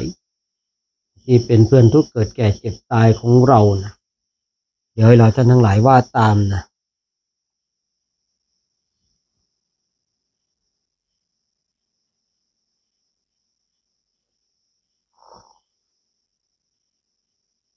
สัพเพสัตตาอเวลาสุขชีวิโนกัตตังปุญญะภะลังไมหังสัพเพภาคีพระวันตุเตขอสรรพสัตว์ทั้งหลายทั้งปวงที่เป็นเพื่อนทุกข์เกิดแก่เจ็บตายด้วยกันทั้งหมดทั้งสิ้นขอสรรพสัตว์ทั้งหลายทั้งปวงเหล่านั้นจงเป็นผู้มีส่วนได้เสวยผลบุญที่ข้าพเจ้าได้บำเพ็ญแล้วนี้ด้วยเถิดขอพลังบุญพลังกุศลที่ข้าพเจ้าได้ทำจงไปถึงบิดามารดาครูบาอาจารย์ญาติสนิทมิตรสหายและผู้มีอุปการะคุณทุกท่านจงได้รับพลังบุญพลังกุศลที่ข้าพเจ้าได้ทำขอให้เหล่าเทพเทวาอารักษ์ทั้ง16ชั้นฟ้า15ชั้นดินสิ่งศักดิ์สิทธิ์ที่อยู่ในสากลโลกนี้จงได้รับพลังบุญพลังกุศลที่ข้าพเจ้าได้ทำขอให้เปรตอสุรกายสัมภเวสีสัตว์ที่มีเท้าก็ดีสัตว์ที่ไม่มีเท้าก็ดีแม้แต่เจ้ากรรมในายเวรทั้งหลายจงมาร่วมอนุโมทนาบุญกุศลที่ข้าพเจ้าได้ทำสัตว์ใดที่มีความทุกข์ขอให้พ้นจากทุกข์สัตว์ใดที่มีความสุขขอให้สุขยิ่งขึ้นไปด้วยเถิด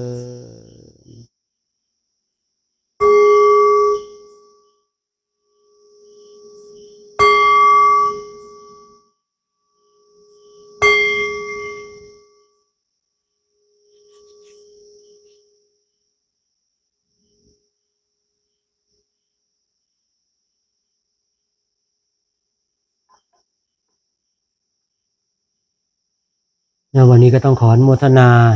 บุญกุศลกับญาติธรรมทั้งสองช่องทางทุกท่านได้มาร่วมสร้างบุญและบารมีกันในช่วงเข้าพรรษาของปีนี้หรือว่า1 ปีนี่ก็มีการเข้าพรรษา3 เดือนอีก9 เดือนพระเจ้าให้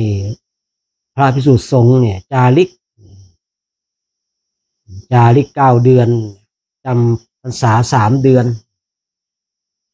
แต่ในยุคปัจจุบันเนี่ยเขาบอกว่าพระจาริกเนี่ยพระเร่ร่อน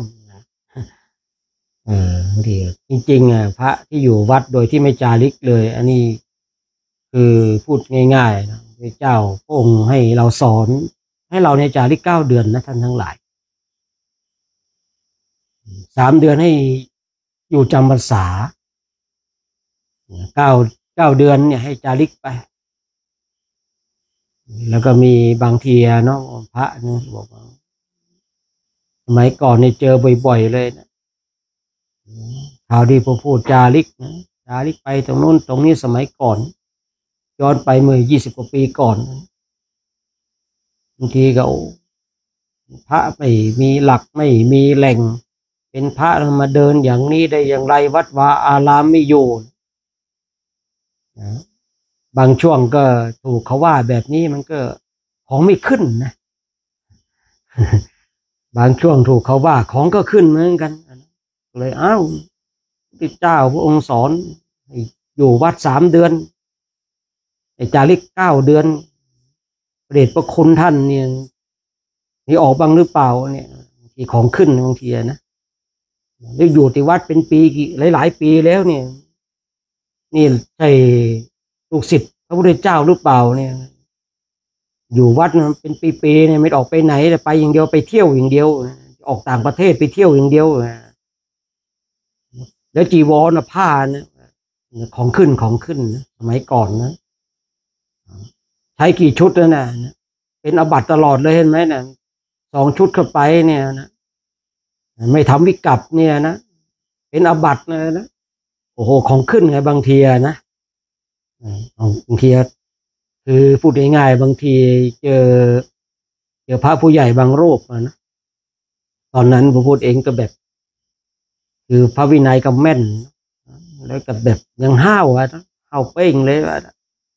ไม่รู้ว่าฉันถูกนะฉันถูกเมื่อฉันถูกแล้วเนี่ยฉันคือพูดไงว่าคิดว่าเราทำถูกแล้วเนี่ยใครมาว่าไม่ได้สมัยก่อนมีความคิดเช่นนั้นนะเมื่อเราคิดว่าเราทำถูกเมื่อเราคิดว่าเราทำถูกนะคนอื่นว่าไม่ได้ฉันตั้งมั่นในความดีฉันถูกต้องนะใครว่าไม่ได้แต่พอมาช่วงหลังๆเข้าใจโอ้แหมไอเราก็ห้าวเกินนะบางทีนะบางทีเราก็ห้าวเกินนะถูกต้องเราทำถูกต้องแต่มันไม่ถูกใจบางทีนะไม่ถูกใจบางทีเจอแบบพระระดับเจ้าหน้าตำบลเจ้าหน้าอำเภอบางทีสมัยก่อนเนาะบางทีไปเราอาศัยว่าคือว่าเราทำถูกต้องนี่นะเป็นไปตามโอวาทพระเจ้าทุกอย่างเป๊ะทุกอย่างเนี่ยนะเป๊ะทุกอย่างเนี่ย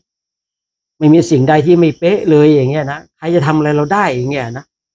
สมัยก่อนคิดเช่นนั้นนะมันเลยแบบคือไม่กลัวใครนะเพราะคิดว่าตัวเองถูกคือคนเรามันเป็นอย่างนี้จริงๆเราคิดว่าตนเองถูกปุ๊บเนี่ยใครว่าไม่ได้เราแบบแหมเราถูกต้องนี่ฉันทำถูกคุณมาว่าได้อย่างไรแต่ความเป็นจริงเนี่ยบางทีบางสิ่งบางอย่างเนี่ยการที่เราทำถูกต้องเนี่ยมันไม่ถูกเวลามันไม่ถูกการเพราะการนั้นเวลานั้นเขาไม่ต้องการจะเจอพระเช่นคุณการนั้นเวลานั้นเขาอยากจะแบบไม่ต้องเจอพระอย่างเช่นคุณประมาณนั้นนะเออคือพระพุทธเจ้าเนี่ยพระองค์ทรงให้พระภิกษุสงฆ์นะท่านทั้งหลายจาริกพูดเลยเนี่ยบวชมาเนี่ยจาริกตลอดไปเท่าที่ตนเองไปได้สมัยก่อนก็ไปตามป่าตามเขาสมัยก่อนสมัยนี้เราก็ไปเพื่อให้เราทำอัมโอวาทสมัยก่อนเนี่ยโอ้โหเทือกเขาภูพานเป็นที่หลบภาวนาเลยนะสมัยก่อนนะเทือกเขาภูพานภูลังกาพวกนั้นนะพวกเทือกเขาภูพานภูลังกาไปสถานที่หนึ่งไปนั่งภาวนามันเป็นแบบหน้าผาสูงไอ้นั้นลิงเยอะพูดกันไปนั่งภาวนาเดินจงกรมมันเป็นที่เหมาะเนาะข้างล่างก็เป็นเหวคล้ายๆว่ามันเป็นเงื่อมเขาอะข้างบนก็เป็นหน้าผาข้างล่างก็เป็นเหวแต่มันมีช่องในการเดินจงกรมเนี่ยถ้าพลาด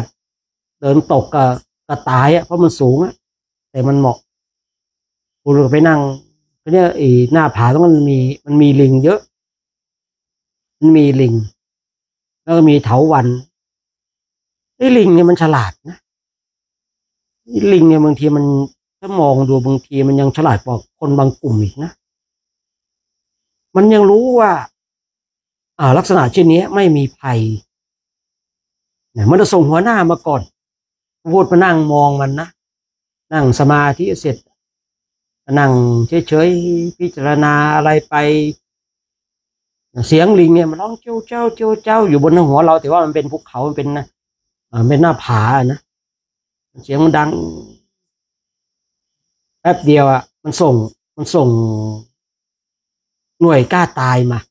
มันค่อยๆค่อยๆตายตามเถาวัลย์ลงมานะพอมาถึงตรงหน้าปุ๊บมันเห็นปุ๊บมันรีบไปเลยครั้งแรกนะครั้งแรกเนี่ยมันเห็นปุ๊บมันรีบวิ่งขึ้นไปเลยอีกแป๊บหนึ่งมันมาอีกแล้วตัวเดียวกันนั่นแหละมาครั้งที่สองมันค่อยไต่ลงมาไต่ลงมาไต่ลงมาพอไต่ลงมาปุ๊บนี่มันหยุดดูพักหนึ่งแล้วมันก็วิ่งเข้าไปอีกไต่เถาวัลย์ขึ้นไปอีกพอครั้งที่สามไม่ใช่มาตัวเดียวแล้วครั้นี้นะมันมากันเป็นฝูงเลยครั้นี้นะมันมาแบบห้อยโหนอยู่ตามด้านหน้าที่เรานั่งภาวนาเองมันร้องเจ้าเจ้าเจ้าเจ้าเจ้าเจ้าคุยอะไรกันนักหนาก็ไม่รู้นะพูดไอ้ลิงเนี่ยบางทีมันก็ยังฉลาดกว่าคนเองมันยังรู้นะว่าลักษณะชีวิตมันปลอดภัยไม่มีภัยนะไปเจอพระผู้ใหญ่บางรูปไปเดินลงโอ้โหมองไม่ออกเลยเนาะพูดเคยคุยนะเคยไปเจอเจ้าวาดตรวจใบสุทธิพูดก็ให้ตรวจไปให้ตรวจอยากดูใบสุทธิอะไรก็ดูไปดูอะไรดูใบสุทธิก็ให้ดูนึกในใจอายลิงลิงมันยังรู้จักมันยังแยกแยะออกนี่ระดับเป็นเจ้าวาดเนี่ยไม่มีคุณสมบัติแยกแยะไม่ออกเลยนะดูไม่ออกเลยนะว่าพระที่ท่านตั้งใจกับพระที่ไม่ได้ตั้งใจเนี่ยเป็นอย่างไรสมัยก่อนไปตามป่าตามเขาอย่างเงี้ยบางทีนะไปอยู่เสืออย่างเงี้ยอยู่กับช้างเองนะช้างเนี่ยท่านทั้งหลายนะที่ปากกฎนะก่อนเป็นกฎนะเป็นกฎเนี่ยช้างมาต้องรีบวิ่งเลยนะรีบวิ่งเนี่ยพอได้ยินถ้าดินมาปุ๊บแสดงว่ามันมาใกล้แล้วช้างเนี่ยถ้าเราได้ยินมาอะไรแสดงว่ามันมาใกล้เราแล้วต้องรีบวิ่งให้ดีถึงแม้ว่าเขาจะบอกว่าสมณะวิ่งไม่งามแต่ว่าบรรพชิตนี่วิ่งไม่งามแต่ในตอนนั้นน่ะในความงามเนี่ยต้องเอาไว้ก่อนนะว่าเนาะโอ้ช้างเนี่ยถ้าเราไม่วิ่งหนีนะมันเหยียบจริงๆท่านทั้งหลายอะไรขวางหน้ามันเนี่ยเหยียบเลยนะช้างบางตัวนี่ก่อไฟได้กลิ่นไฟเนี่ยรีบวิ่งมาทุบเลยนะรีบวิ่งมาดับไฟเลยนะแต่ช้างบางตัวเนี่ยมันกลัวไฟจะไหม้ป่าช้างบางตัวท่านทั้งหลายนะพอได้กลิ่นไฟมันพุ่งเข้ามาเลยนะนี่เราก่อไฟต้มน้ำอย่างเนี้ยนะก่อไฟต้มน้ำสมัยก่อนไม่มีแบบเตาแก๊สปิกนิกแก๊สกระป๋องเนาะช่วงหลังพูดไปจาริกนะไม่ต้องไปก่อไฟเลย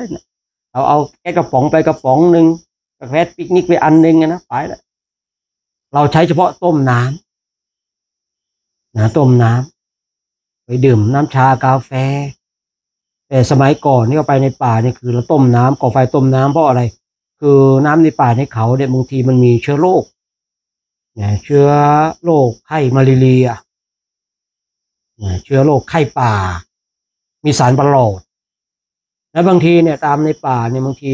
ถ้าเราไปแล้วเราไม่ต้มเนี่ยอันตรายนักแลนะบางทีไปจุดไฟเนี่ยบางทีช้างเนี่ยมันได้กลิ่นมันเข้ามาดับเลยนะมันฉลาดช้างเนี่ยคราวนี้เองก็โอ้โหถ้าช่วงช้างมานะแต่ใครไม่วิ่งโดนเหยียบตายทั้งหลายเหยียบตายแต่ถ้าเจอเสือนี่จะไปวิ่งเสือเนี่ยคือห้ามวิ่งโดยเด็ดขาดเลยนะใครไปจาริกธุดงค์ที่บางทีที่ว่าถูกเสือกัดเนี่ยเพราะว่าเจอเสือแล้ววิ่งถ้าเจอกันประจันหน้ากันก็ต้องยืนอยู่อย่างนั้นจ้องกันอยู่อย่างนั้นถ้าวิ่งตายคือพูดง่ายๆถ้าเจอเสือนะต้องแบบประจันหน้ากันนะห้ามขยับเพราะสัญชาตญาณของเสือเนี่ยมันประเมิน ศัตรูว่าศัตรูเนี่ยมีกำลังขนาดไหนถ้าเราแสดงอาการกลัวนะมันรู้เลยว่าไอ้นี่มีกำลังด้อยกว่ามันจัดการเลยแต่ถ้าเรานิ่งนะมันไม่กล้าหรอกนะอย่าแสดงอาการหวาดกลัวให้มันแบบประสาทพวกนี้มันก็เก่งนะคือเราต้องแบบที่เขาบอกว่าใจดีสู้เสือน่ะผมพูดเข้าใจได้ชัดเจนเลยว่าคำว่าใจดีสู้เสือน่ะคือถ้าเจอกันตรงหน้านี่มันแบบไม่สมัยก่อนเนี่ยเดินไปเงี้ยเนาะบางทีมันเสือมันบางทีมันเส้นทางของมันเนาะป่าของมันใช่หรือเปล่ามันเจอเนี่ยโอ้โหถ้าเจอเสือเนี่ยต้องแบบถ้าเจอกันประจันหน้าเลยนะห้ามวิ่งโดยเด็ดขาดหรือว่าบางทีเราถ้าเราอยู่ในกรดเนี่ยในกรดเนี่ยห้ามออกนอกกรดโดยเด็ดขาดแต่ถ้าเราอยู่ในกรดช้างมานะต้องรีบวิ่งให้ดีบริขารทั้งหลายแหล่ไม่ต้องไปสนใจถ้าเป็นตอนเย็นสิ่งที่พอจะคว้าได้คืออะไรไฟฉายถ้าเป็นกลางคืนก็พอที่จะคว้าได้คือไฟฉายอย่างเดียวนอกนั้นก็คือพูดง่ายๆว่าก็ต้องทิ้งไว้ตรงนั้นก่อนนะ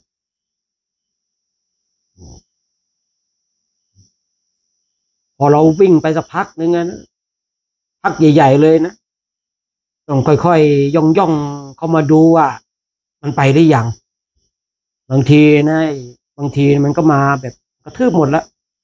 กดมันเอางวงมันฟาดจนเละหมดบางทีบาดเนี่ยมันกระทืบจนเละหมดแหละกาน้ำเนี่ยถ้าไฟมีไฟเนี่ยมันดับไฟด้วยนี่ช้างสัญชาตญาณของช้างที่บอกว่าบางทีเนี่ยว่าบรรพชิตวิ่งไม่งามบางทีมันก็ต้องแม่เนาะแต่ถ้าว่าเราแบบคือพูดง่ายๆเนาะถ้าว่าเราอยู่ในเมืองนะอยู่ในวัดญาติโยมเยอะอย่างเงี้ยมันก็ดูไม่งามใช่เราก็ต้องดูด้วยเนาะที่ก็ว่าชนสี่จำพวกวิ่งไม่งามเนี่ยพระราชานะผู้ได้อภิเษกราชสมบัติแล้วก็ทรงเครื่องประดับทั้งหลายเนี่ยวิ่งไม่งามนะช้างมงคลของพระราชาเนี่ยผู้ที่ประดับประดาแล้วเนี่ยวิ่งก็ไม่งามนะบรรพชิตวิ่งไม่งามแล้วก็สตรีก็วิ่งไม่งามนะสตรีก็วิ่งไม่งามแต่บางทีเนี่ยอย่างสตรีเนี่ยบางทีเนาะคือผู้ชอบใจนางวิสาขานางไม่ยอมวิ่งในวันหนึ่งที่พราหมณ์นะหาผู้หญิงอันเป็นที่คือมีบุญมีลักษณะที่ดีวันนั้นเนี่ยฝนตกคนใช้ของนางวิสาขาก็วิ่งนะนางวิสาขาเนี่ยเดินไปแล้วก็ยอมเปียกพราหมณ์เห็นแล้วทำไมไม่วิ่งบอกว่าสตรีเนี่ยวิ่งไม่งามถ้าวิ่งไปแล้วหกล้มขึ้นมาเนี่ยไม่คุ้มค่าเสื้อผ้าเปียกเนี่ยเดี๋ยวมันก็ซักได้พอไปถึงบ้านมันก็มีเสื้อผ้าใหม่เปลี่ยนแต่ถ้าวิ่งไปเกิดพลาดขึ้นมาหกล้มขึ้นมานี่โอ้โหเป็นแผลมาไม่เดี๋ยวผิวจะไม่สวยอย่างเงี้ยนี่คือความคิดของนางวิสาขาบางทีความคิดของผู้มีบุญนะเนาะบางทีมันก็แบบคิดแบบคนมีบุญนะท่านทั้งหลายในความคิดของคนบาปมันก็คิดแบบบาปในความคิดของคนมีบุญเนี่ยก็คิดแบบบุญนะความคิดของคนมีบาปก็คิดแบบบาปเนี่ยฉะนั้นเราท่านทั้งหลายก็บางสิ่งบางอย่างเนี่ยนะบางสิ่งบางอย่างให้เราเข้าใจยิ่งช่วงออกพรรษาแล้วพระภิกษุสงฆ์บางที่บางแห่งก็วางแผนไปจาริกธุดงค์ไปนู่นไปนี่กันเป็นเรื่องปกติท่านทั้งหลายนะเป็นเรื่องปกติให้ญาติโยมเข้าใจนะว่าทำไมเป็นพระแล้วไม่อยู่วัดอยู่วาสร้างวัดสร้างวาไปแล้วทำไมไม่อยู่คือเราต้องเข้าใจว่าคือพระพุทธเจ้าเนี่ยทรงให้พระเนี่ยอยู่กับที่เนี่ย3 เดือนจำพรรษาเนี่ย9 เดือนให้จาริกไปเราขอให้เราท่านทั้งหลายเข้าใจกัน ตรงจุดนี้เนาะเมื่อเราเข้าใจแล้วเราก็จะได้ไม่เกิดอคติเกิดกรรมวิบากกับตัวของเราฉะนั้นก็ฝากไว้เนาะในวันนี้เนาะเดี๋ยวก็จะดูคอมเมนต์สักนิดนึงอันนี้ก็คุยโดยเปื่อยไปเนาะ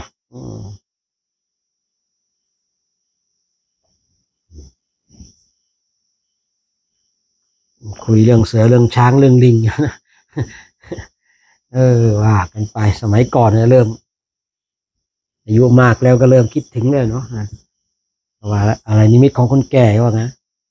ชอบของขมชมเด็กสวยรวยของเก่าเล่าความหลังก็ว่ากันนะชมเด็กสวยรวยของเก่าเนี่ยของเก่านี่โอ้ยอะไรกันเก็บไว้ก่อนเผื่อมันใช้ได้นี่มันเผื่อไว้ใช้ได้เนี่ยเรียกว่ารวยของเก่าจริงมันใช้ไม่ได้หรอกนะชอบชมเด็กสวยรวยชอบของขมชมเด็กสวยรวยของเก่าเล่าความหลังชอบของขมเลยเนาะมันหวานไม่ค่อยอยากได้แล้วเนาะ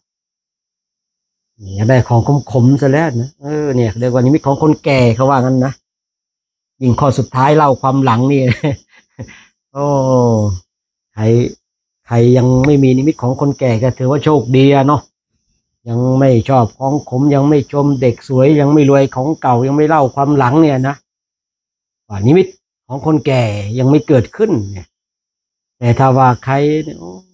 ชอบของขมชมเด็กสวยรวยของเก่าเล่าความหลังเนี่ยนิมิตคนแก่มาแล้วนะเตรียมตัวตายได้แล้วนะ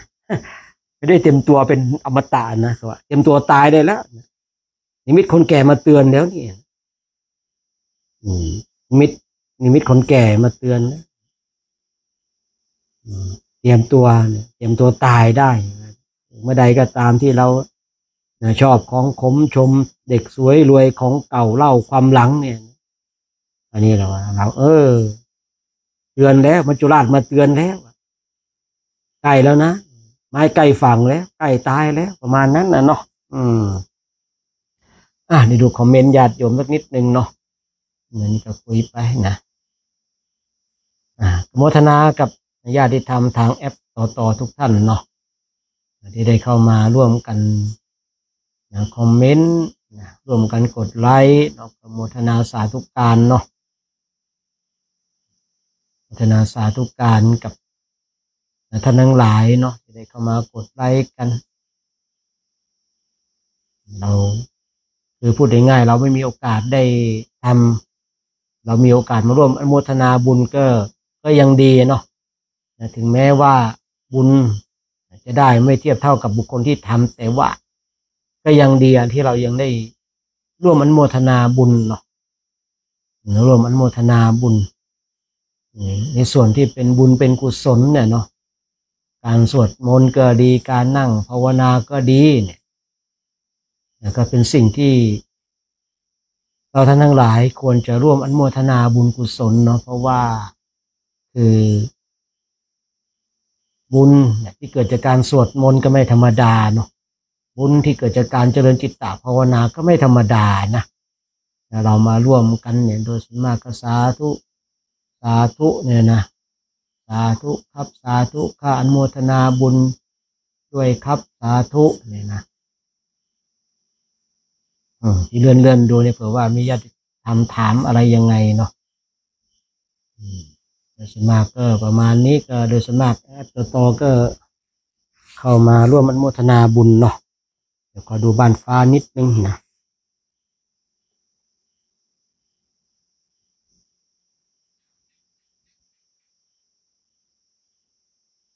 บ้านฟ้าก็เท่าที่เห็นเด้อนะเท่าที่เห็นนะวันนี้คอมเมนต์แรกก็คือคุณโยมสุกัญญานะน้อมกราบอนุโมทนาสาธุค่ะสาธุเนาะแล้วก็คุณโยมสมชายกราบสาธุข้าพระอาจารย์แล้วก็คุณโยมอรุณน้อมกราบสาธุค่ะแล้วก็คุณโยมสาครส่งสติกเกอร์นมัสเตมาแล้วก็คุณโยมสุภาพันธ์กราบอนุโมทนาสาธุเจ้าค่ะแล้วคุณโยมวิภาวดีสาธุเจ้าค่ะแล้วก็คุณชาคิริยากราบสาธุค่ะ แล้วก็คุณอรัญญามาแล้วนะขออนุโมทนาสาธุบุญในการสวดมนต์เย็นนี้ด้วยค่ะสาธุเนาะแล้วก็คุณพอเพียงบ้านสวนส่งสติกเกอร์มาก่อนวันนี้แล้วก็น้อมกราบอนุโมทนาสาธุสาธุเจ้าค่ะนะก็คุณโยมศักดิ์นะสาธุขออนุโมทนาบุญด้วยนะพระอาจารย์สาธุนะแล้วก็คุณโยมพรนะกราบสาธุค่ะสาธุเนาะแล้วก็คุณโยมพระกามาศนะกราบอนุโมทนาสาธุเจ้าค่ะนะแล้วก็เสียงของหัวใจนะน้อมกราบอนุโมทนาสาธุสาธุเจ้าค่ะเนาะแล้วก็โยมอันนะสาธุค่ะนะแล้วก็ญาติธรรมเนี่ยน่าจะไม่ทางเนปาลก็อินเดียเนาะส่งสติกเกอร์มาเนาะแล้วก็คุณโยมเกษินีนะไหว้สารโมทนาสาธุเจ้าสาธุนะแล้วก็คุณสุเทพนะสุเทพนะคุณสุเทพนะน่าจะใช่อยู่นะสาธุสาธุอนุโมทนามิขอรับนะสาธุวันนี้ก็ขึ้นเพียงเท่านี้เนาะคอมเมนต์เนาะคอมเมนต์ขึ้นเพียงเท่านี้ก็เอาเท่านี้ก็แล้วกันเนาะนั้นวันนี้ก็ต้องขออนุโมทนากับญาติธรรมทั้งสองช่องทางทุกคนทุกท่านที่ได้มาร่วมกันสร้างบุญและบารมีเนาะวันนี้ก็ว่าสมควรแก่เวลาแล้วก็ขอสมมติยุติไว้เพียงเท่านี้ก็ขออ้างอิงนะคุณพระศรีพระรัตนตรัยนะจงปกปักรักษาให้เราท่านทั้งหลายจงมีความสุขนะมีความสงบมีความร่มเย็นนะที่สิ่งประการใดที่เป็นไปโดยชอบประกอบในธรรมแล้วก็ขอให้สิ่งนั้นจงสำเร็จจงสำเร็จจงสำเร็จด้วยเถิ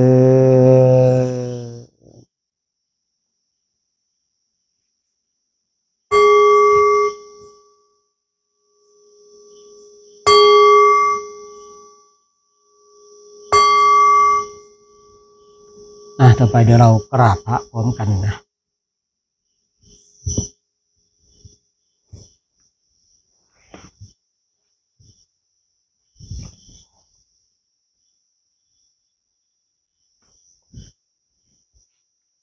อะระหังสัมมาสัมพุทโธภควาพุทธังภควันตังอภิวาเทมิสวาคาโตภควตาธัมโมธัมมังนามัสสามิสุปฏิปันโนภควโตสาวกสังโฆสังฆังนะมามิมหาตาปิโตโคนังอาหังวันทามิคุโรอุปชาอาจาริยะคุณังอาหังวันทามิน้อมจิตน้อมใจกราบคุณครูบาอาจารย์พร้อมกัน3 ครั้งพร้อมแล้วกราบกราบกราบ